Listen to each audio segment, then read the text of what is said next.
covering the visit for Sky Today has been Julia Bradley. Julia, good to catch up with you again. What are the Royals up to as we speak?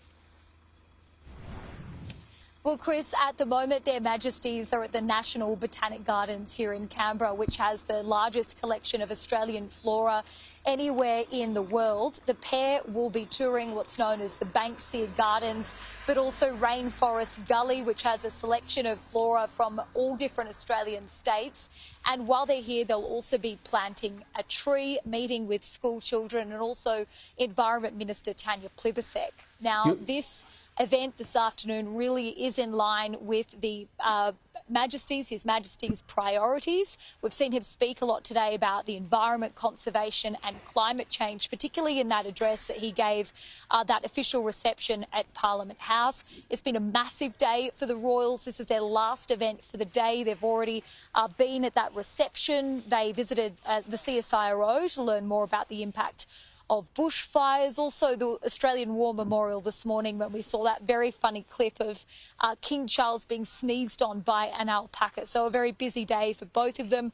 This event right now capping off their day. Remains to be seen, though, whether they head to the Kingo for a beer, a popular watering hole for our federal politicians. Should go for a beer. You'll have to watch the King when he's in there too to see whether he talks to any of our plants. He's been prone to talking to plants before, and he said some nutty things on climate change today. We'll look at those later in the program. But the big news out of the day was the idiotic performance by the renegade Senator Lidia Thorpe at the official function at Parliament House. Let's have a look at that.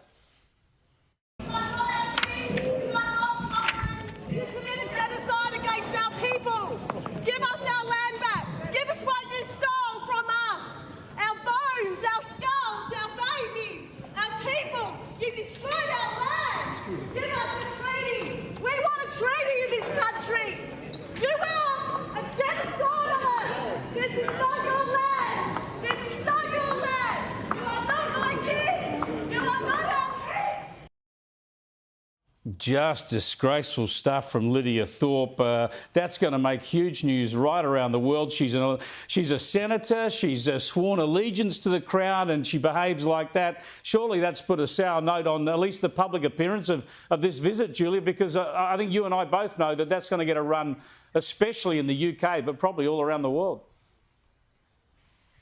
It's already getting a massive run, Chris. We've been looking at the news, that's the news overseas as well as Australia, what's been reported over the last few hours, and that certainly has been the big headline out of today, that second day of official engagements. If the intention was to bring awareness to Indigenous issues and the need for a treaty, she certainly managed to get that in the headlines today. There's been a lot of differing views on whether that was the right way to go about things. We've heard from former Prime Minister Tony Abbott, who said that it was unfortunate political exhibitionism. We've also heard from a Vietnam veteran, a Victoria Cross recipient by the name of Keith Payne, and he said that it was an uncalled for display. But interestingly, weighing in, Dick Smith, the businessman, he says that this shows that Australian democracy is alive and well, and that it's a good thing that she can say that without being thrown in jail. So that was his 2 cents.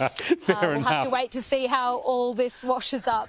Thanks, Julia. Thanks so much. Great reporting during the day. We'll leave you to Royal Watch there at the Botanic Gardens. Yeah, I reckon Australia perhaps should bring in transportation like the British had. That's how they started this country. We should bring in transportation. We could send Lidia Thorpe to England. They could put her in jail over there. What a disgraceful performance.